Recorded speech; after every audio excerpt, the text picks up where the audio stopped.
Are you in conflict with anyone? Well, today you have clicked on the right video. Congratulations.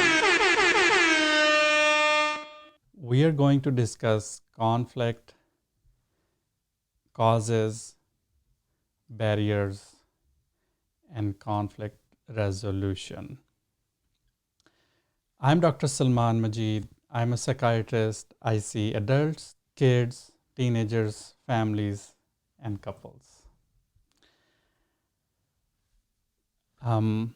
So before we jump into the reconciliation or resolution, it's important to understand what are the causes, what are the perpetuating factors, what are the barriers for conflicts, and only then we could reach the understanding of reconciliation.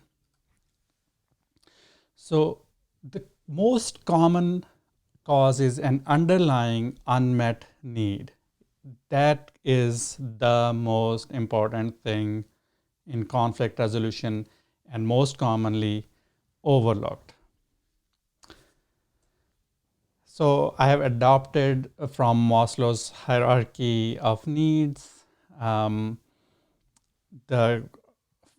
pyramid, the foundational needs being the most important and have to be met in order to go up. Safety being the most important, food, shelter. I've added acceptance and love here. Seems like when I click on it, it goes forward. Human rights, fairness, and justice. That is a human need. Identity and sense of belonging. Who am I? And sometimes in some of these conflicts, the very identity, the community, the rights, the acceptance, love is questioned. Of course, the most important one being the safety. Inaccurate understanding of the conflict or not knowing or understanding that unmet need is a very common cause of the conflicts. And underlying all that anger, anytime you have felt angry, what was the emotion underneath? Sadness, feeling that it's not fair, and you have to get to that underlying part to successfully resolve the conflicts. You have to look if there is anybody profiting off from the conflict. What fuels the conflict? These are the perpetuating factors. Most people avoid conflict, and that makes the conflict keep going. It's not going to go away by itself. So you have to confront it. The other extreme is people who get too aggressive, and of course, then they are also not mindful of other people's needs, and that is not healthy either, and it would lead to new conflicts. Lack of trust is a very common problem in these conflicts to continue, and sometimes just building on that trust could be the first step. Fundamental attribution bias. So what is that? Attribution is when we are explaining the behavior of someone, why did somebody did what they did. If we do something wrong or we had a shortcoming, we ourselves are likely to blame the situation or the circumstances. I couldn't do this way, or I wasn't perfect because of XYZ, because the situation, the weather, the kids.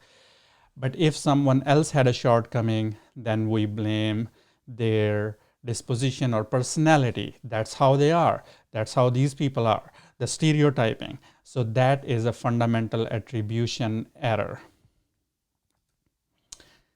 Barriers. What comes in the way to resolve conflict? Shame. So when people are disrespected or belittled, not considered equal, intimidated, threatened, dominated. Those are going to be the barriers. In how many domestic conflicts the threats of divorce are given. That is a barrier. Self-centeredness, only focusing on your needs, a barrier. Macho man mentality, where coming across weak could be considered vulnerability. And that stops a person from growing and learning and only becoming more and more defensive.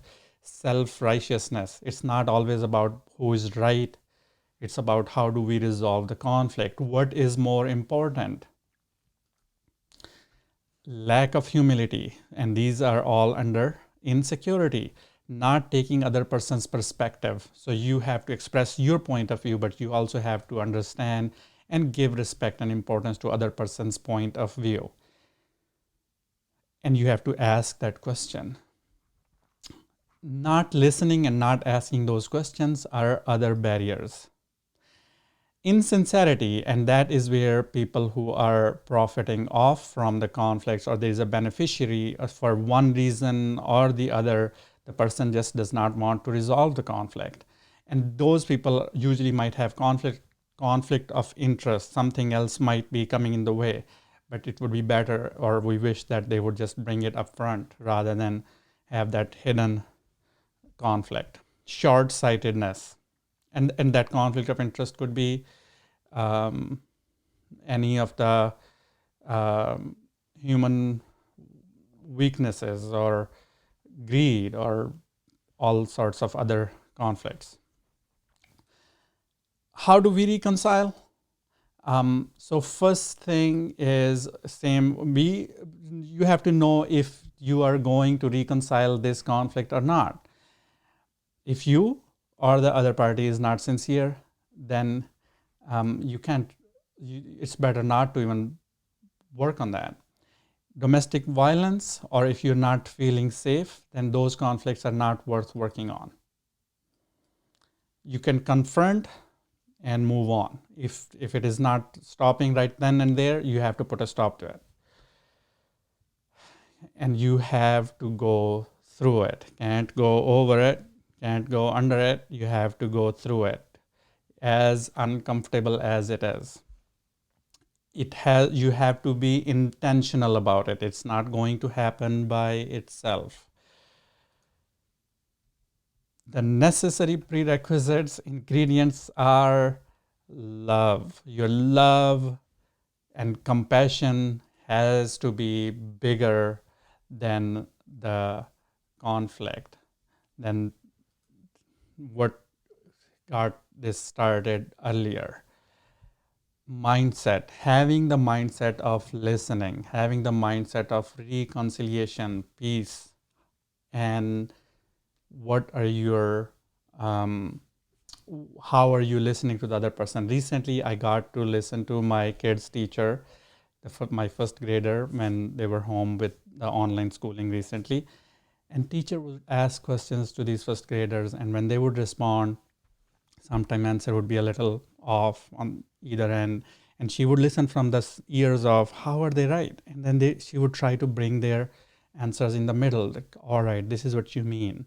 And if we listen to each other from that standpoint, that would resolve the conflicts, rather than looking at how can I attack back or how can I rebuttal. And having a clear goal. Your important goal is keeping things in perspective. You want to win the person or the argument. If you won the argument but lost the person, was it worth it? So in that resolution, you have to go back into identifying that unmet need. Most commonly in the relationships, it's the acceptance, validation, being heard, being understood, love, and more expressions. So negative expressions in these situations are expressed openly and at full force. How much love is expressed? When was the last time you told your family members how much you love them? and the person you're in conflict with. When was the time you expressed that?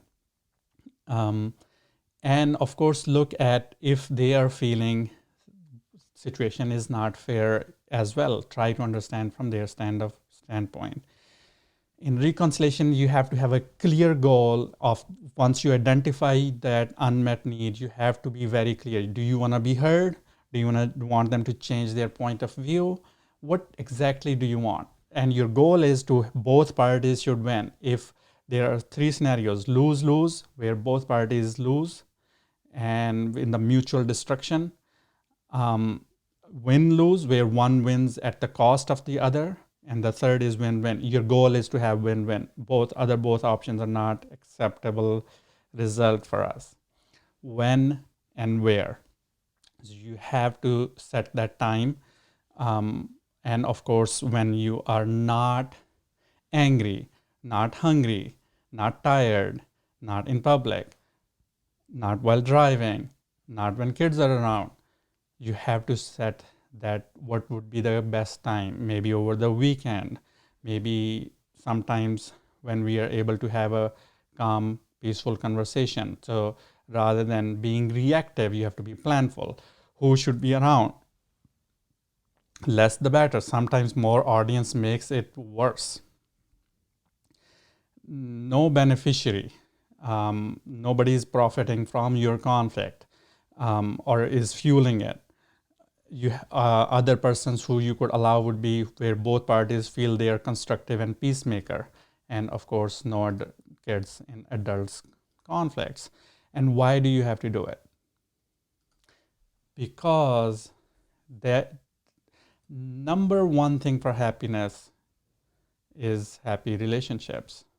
So if you want to be happy, then you have to have healthy relationships and you have to resolve conflicts. And in resolving conflicts, when you have to say no as well, that could be part of resolving the conflicts as well. And you know that conflict is not going to go away by itself. For those who believe in religion, and I do, you could probably find plenty of evidence that God wants you to resolve conflicts. All those themes of forgiveness and